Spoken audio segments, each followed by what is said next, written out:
From the minute we're born, we're aging.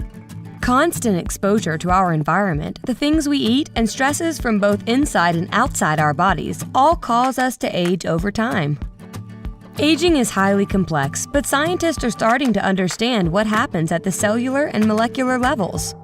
For example, healthy cells are damaged over time when our immune systems shift from reacting to short-term problems like injuries and infections to gradually producing chronic inflammation throughout the body.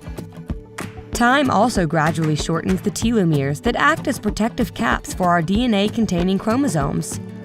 These and other changes make our bodies less and less able to deal with stresses from inside and outside of our body, so when damage reaches a critical level, our cells, tissues, and organs may no longer perform normally, and our health starts to decline.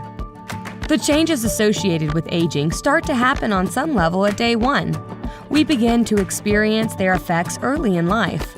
For example, we lose the ability to hear certain high-frequency sounds as teenagers. Our cognition and memory slowly decline after they peak in our mid-20s. The strength of our bones starts to decrease in our 30s. Female fertility sharply declines after 35. Age-related nearsightedness begins in our mid-40s. And our hair starts to gray and thin as early as our 30s and 40s. After the age of 50, the changes of aging become increasingly noticeable. And because aging is the biggest risk factor for most of the diseases that affect us as adults, the older we get, the higher our risk of chronic disease becomes.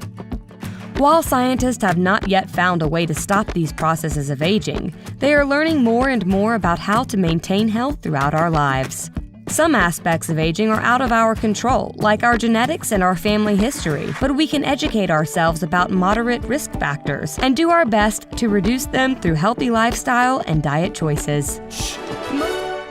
A new study in the Journal of the American Heart Association analyzed data generated from a previous study of a group of middle-aged adults between 1987 and 2016 to examine the relationship between plant-based diets and health outcomes. The original study gathered data from over 15,000 participants from 4 places in the United States during 7 visits over 2 decades. Researchers from the current report used data from 2 food questionnaires administered at the first and third visits of the original study to assign plant-based diet scores to each participant. These scores included 4 categories: overall plant-based diet index, healthy plant-based diet index, unhealthy plant-based diet index, and pro-vegetarian diet index. The overall plant-based diet index was based on all plant and animal food intake. The healthy plant-based diet index was based only on intake of whole grains, fruits and vegetables, nuts and legumes, and coffee and tea.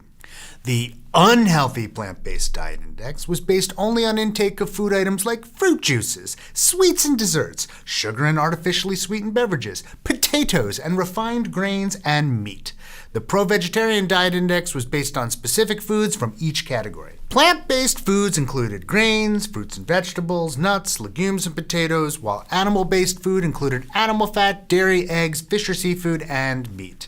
Health outcomes measured included cardiovascular and all-cause mortality, as well as incident cardiovascular disease, which the authors defined as heart disease, stroke, and heart failure.